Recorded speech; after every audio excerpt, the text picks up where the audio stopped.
40 second کے بعد زلزلہ آیا اور ایک ہی جھٹکے کے اندر سب کچھ وہ لے کر چلا گیا۔ زلزلے کیوں آتے ہیں؟ کیا وجہ ہے اس کی؟ اسباب کیا ہیں زلزلے کے؟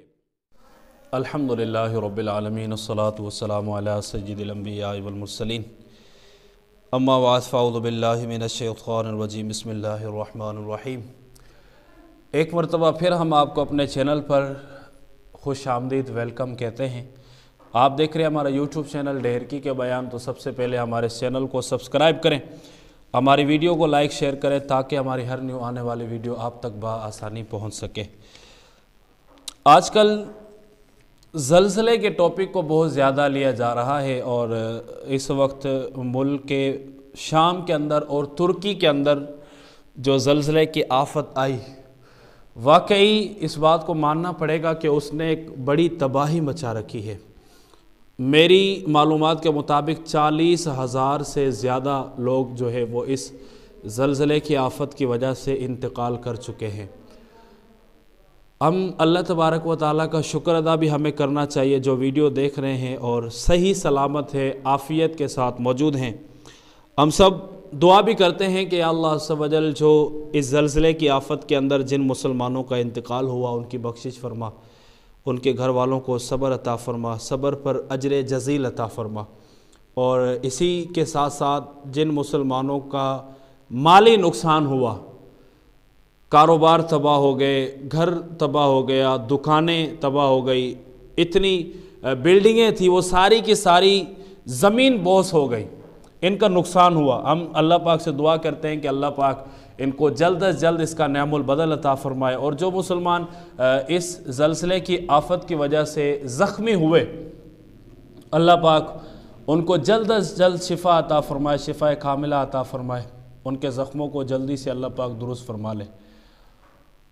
ہم سب کو اللہ پاک کا شکر ادا کرنا چاہیے۔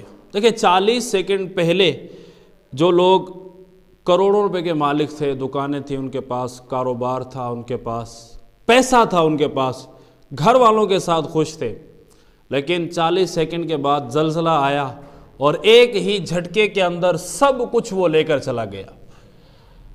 یہاں پر انسان اندازہ کرے کہ ہم رب تعالیٰ کے سامنے واقعی کتنے بے بس ہیں۔ اپنی ذات پر کبھی بھی انسان کو جو ہے وہ پکا یقین نہیں ہونا چاہیے کہ یہ جو میرے پاس اب موجود ہے وہ ہمیشہ کے لیے رہے گا، نہیں، ایسا نہیں ہے۔ یہ جو زلزلہ آیا ہے اس سے ہمیں عبرت حاصل کرنی چاہیے، اپنی زندگی کو سدھارنا چاہیے، اور اللہ پاک کی بارگاہ میں توبہ کرنی چاہیے، استغفار کرنا چاہیے۔ ہم اپنے گھر والوں کے ساتھ خوش ہیں، عافیت کے ساتھ ملک پاکستان کے اندر موجود ہیں، اس پہ رب تعالیٰ کا شکر ادا کرنا چاہیے، شکریہ کے نوافل بھی پڑھنے چاہیے۔ اس کے مقابلے میں وہ لوگ کہ جو ترکی کے اندر موجود ہے، کیسا خوشحال ملک ہے، ایک گھومنے پھرنے والا ملک ہے، وہاں کے لوگ عیاشی کے اندر زندگی گزارنے والے ہیں، لیکن آج ان لوگوں کے پاس رہنے کے لیے گھر موجود نہیں ہے، چھت، اپنا سر چھپانے کے لیے چھت ان کے پاس موجود نہیں ہے، کھانے کے لیے ان کے پاس کھانا میسر نہیں ہے، اتنی سردی کے عالم میں ان کے پاس سردی سے بچنے کے لیے بستر موجود نہیں ہے۔ یہ ان کی حالت ہو چکی ہے۔ آپ اگر ان کا ماضی دیکھیں گے زلزلے سے پہلے تو وہ کس حال میں تھے، اور آج آپ ان کا حال دیکھیں جو چل رہا ہے وہ کیسا ہے، تو یہ یقیناً ہم سب کے لیے عبرت کے مدنی پھول ہے۔ یہ زلزلے کیوں آتے ہیں؟ کیا وجہ ہے اس کی؟ اسباب کیا ہیں زلزلے کے؟ آئیے میں اس طرف تھوڑا توجہ دلانے کی کوشش کروں گا، لیکن ایک مرتبہ پھر کہوں گا کہ اللہ پاک کا شکر ادا کریں کہ یا اللہ تیرا لاکھ لاکھ شکر ہے کہ تو نے ہمیں عافیت عطا فرمائی ہوئی ہے، ہم اپنے گھر والوں کے ساتھ موجود ہیں۔ پوری کی پوری فیملیاں جو ہے وہ زلزلے کے اندر فوت ہو چکی ہیں، ان کا انتقال ہو چکا، چھوٹے چھوٹے بچے انتقال ہو چکا، ملبے کے اندر دبے ہوئے، کچھ لوگ تو ابھی تک ملبے سے ملے نہیں ہیں۔ یہ تمام چیزیں یقیناً ہمیں جھنجھوڑنے والی ہیں، یہ تمام چیزیں ہمیں اندر سے جھنجھوڑنے والی ہیں کہ یار واقعی ہمیں اللہ پاک کا شکر ادا کرنا چاہیے۔ آئیے میں کچھ احادیث مبارکہ کی روشنی کے اندر آپ کو بتاتا ہوں کہ یہ جو زلزلے آتے ہیں یہ کیوں آتے ہیں، اس کی وجہ کیا ہے۔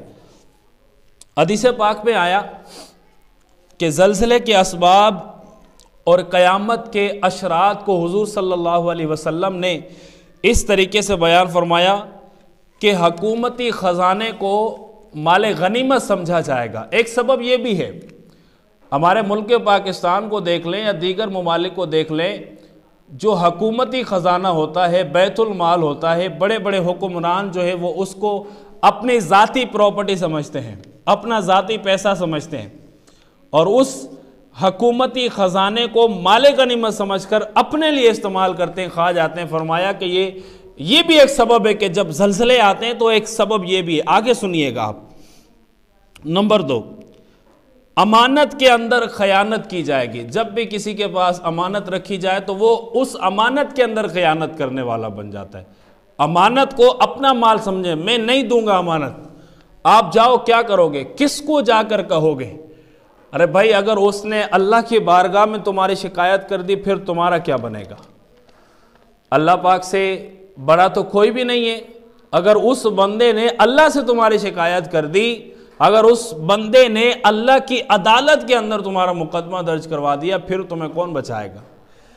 تو کبھی بھی ایسا نہ کرے۔ انسان بے بس ہے۔ آج آپ کے پاس منصب ہے، آپ کے پاس دولت ہے، آپ کے پاس مرتبہ ہے، آپ نیچے والے لوگوں کو کچھ بھی نہیں سمجھ رہے، آپ کے پاس طاقت ہے، پاور موجود ہے، لیکن یاد رکھیے گا کہ آپ سے بھی ایک بڑی پاور ہے، آپ سے بھی ایک بڑی ہے ذات جسے رب تعالیٰ کہا جاتا ہے، تو اس کے سامنے سب بے بس ہیں۔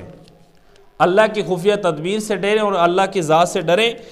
اور دوسرا اسباب ہمیں بتایا گیا کہ جب امانت رکھی جائے اس امانت کے اندر خیانت کی جائے، یہ بھی زلزلے کا ایک سبب ہے۔ نمبر 3، زکوٰۃ دینا لوگوں پر بھاری ہو جائے گا۔ زکوٰۃ واجب ہو چکی ہے، لوگ زکوٰۃ نہیں نکالتے۔ اچھا جو نکالتے ہیں وہ بھی پوری نہیں نکالتے، نام کے لیے نکالتے ہیں کہ اگر ہم نے زکوٰۃ نہیں نکالی، ہم نے زکوٰۃ نہیں دی تو پھر لوگ ہمارے بارے میں طرح کی باتیں کریں گے۔ تو لوگوں کی باتوں سے بچنے کے لیے لوگ اس طرح کی زکوٰۃ نکالتے تو ضرور ہیں لیکن وہ پوری نہیں نکالتے، تھوڑی بہت زکوٰۃ نکال لی، نام کی زکوٰۃ نکال لی۔ تو فرمایا کہ یہ زکوٰۃ کا نہ نکلنا یہ بھی زلزلے اور اللہ تبارک و تعالیٰ کے عذاب کا سبب ہوتا ہے۔ نمبر 4، دینی تعلیم حاصل کی جائے گی، علم کو حاصل کیا جائے گا لیکن دنیا کو حاصل کرنے کے لیے، یہ بھی ایک سبب ہے کہ لوگ دین کیوں حاصل کر رہے ہیں، علم کیوں سیکھ رہے ہیں، دین کو کیوں سیکھا جا رہا ہے؟ دنیا کمانے کے لیے، دنیا کو حاصل کرنے کے لیے۔ تو فرمایا کہ یہ بھی ایک سبب ہے کہ جس کی وجہ سے قیامت کے اشراط اور زلزلے کے اسباب کے ان اسباب کی وجہ سے زلزلہ جو ہے وہ آتا ہے۔ نمبر 5، بیوی کی بات کو مانا جائے گا، ماں کو پیچھے چھوڑ دیا جائے گا۔ آج بہت ہی زیادہ یہ بات عام ہو چکی ہے کہ پہلے تو سب کچھ نارمل چل رہا ہوتا ہے لیکن جب گھر میں جیسے ہی بیوی آ جاتی ہے تو جناب کے تیور ہی بدل جاتے ہیں۔ وہ ماں کہ جس نے ساری زندگی آپ کو پالا، ساری زندگی آپ کو پوسا، آپ کا کپڑا دھویا، آپ کے کپڑوں کو استری کیا، ایک چھوٹے سے 9 مہینے آپ کو اپنے پیٹ کے اندر رکھا، جوان کر دیا، آپ کی شادی بھی کروا دی۔ یہاں تک کہ میں نے کچھ ماؤں کو دیکھا ہے کہ وہ اپنا سب کچھ بیچ کر بیٹے کی شادی کرنی ہے، اپنا سونا بیچ کر بیٹے کی شادی کرنی ہے، لیکن جب بیٹے کی شادی ہو جاتی ہے، شادی کے بعد فقیر نے دیکھا ہے کہ وہ اپنی ماں کے ساتھ کیا حال کرتے ہیں۔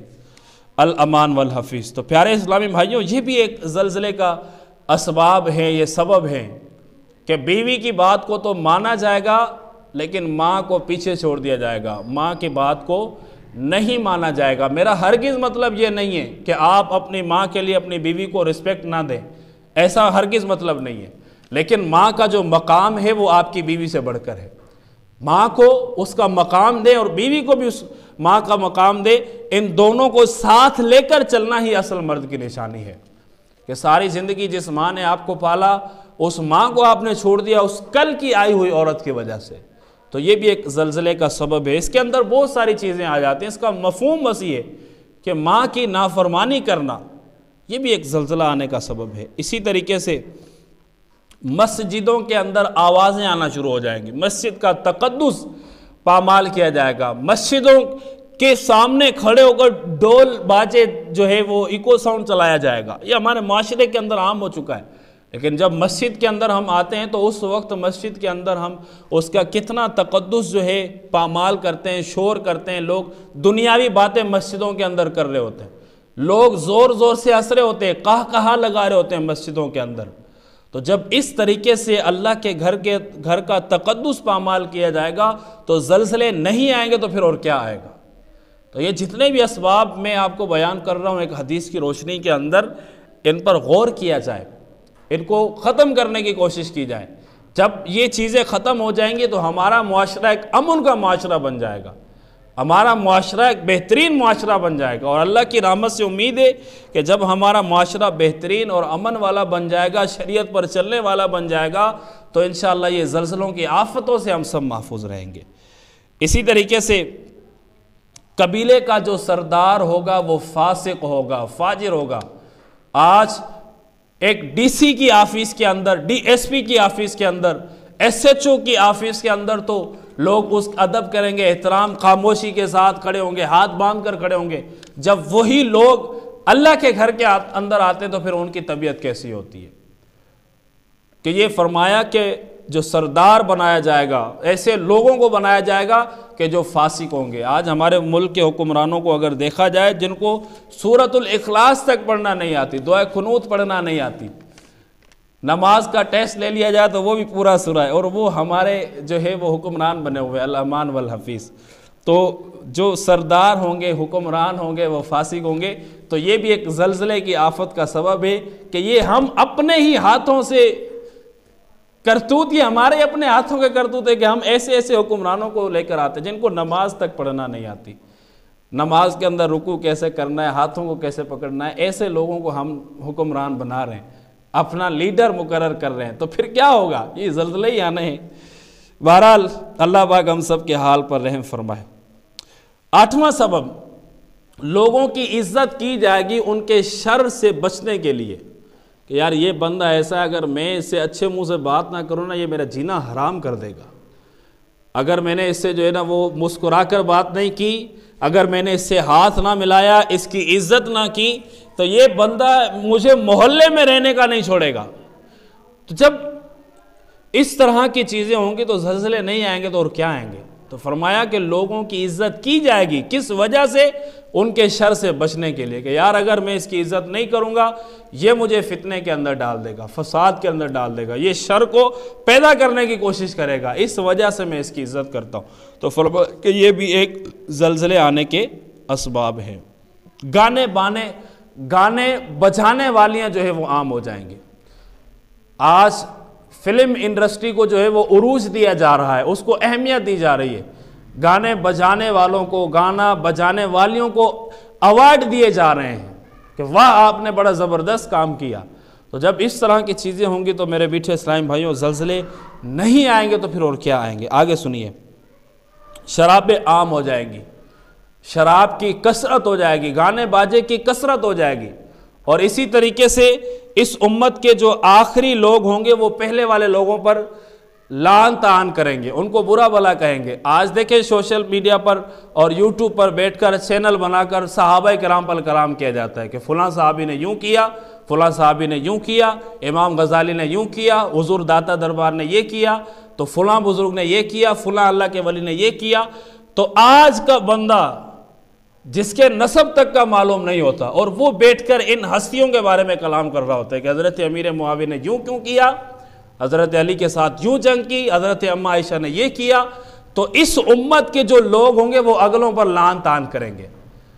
تو یہ بھی ایک زلزلہ آنے کا اسباب ہے، ایسے لوگوں سے بچا جائے، ان اسباب کو جو ہے وہ اگر پیدا ہے تو ان کو ختم کرنے کی کوشش کی جائے۔ تو فرمایا کہ جب یہ اسباب عام ہو جائیں گی، یہ چیزیں ہو جائیں گی تو پھر زلزلے آئیں گے، سرخ آندھیاں آئیں گی، پھر رب تعالیٰ کی طرف سے تباہی آئے گی، اور جب پھر تباہی آتی ہے تو پھر حال ہمارے بالکل سامنے کہ شام کے اندر اور ترکی کے اندر کس طریقے سے زلزلے آئے، اتنی بڑی بڑی بلڈنگیں ایک سیکنڈ کے اندر، ایک منٹ کے اندر جو ہے وہ زمین بوس ہو گئی، ایک منٹ سے پہلے پوری کی پوری جو ہے وہ بلڈنگ زمین پر آ گئی۔ تو پیارے اسلام بھائیوں، ہم سب کو اللہ تبارک و تعالیٰ سے توبہ کرنی چاہیے، استغفار کرنا چاہیے، اور اس طرح کی جو چیزیں ہیں، یہ جو ہمیں اسباب سنیں، ان اسباب سے بچنے کی کوشش کی جائے۔ انشاءاللہ اللہ کی رحمت سے امید ہے کہ ہم ان زلزلوں کی آفتوں سے بچ جائیں گے۔ اللہ پاک ہم سب کو شریعت کے مطابق اپنی زندگی گزارنے کی توفیق عطا فرمائے، آمین بجاہ نبی الامین صلی اللہ تعالی علیہ وسلم۔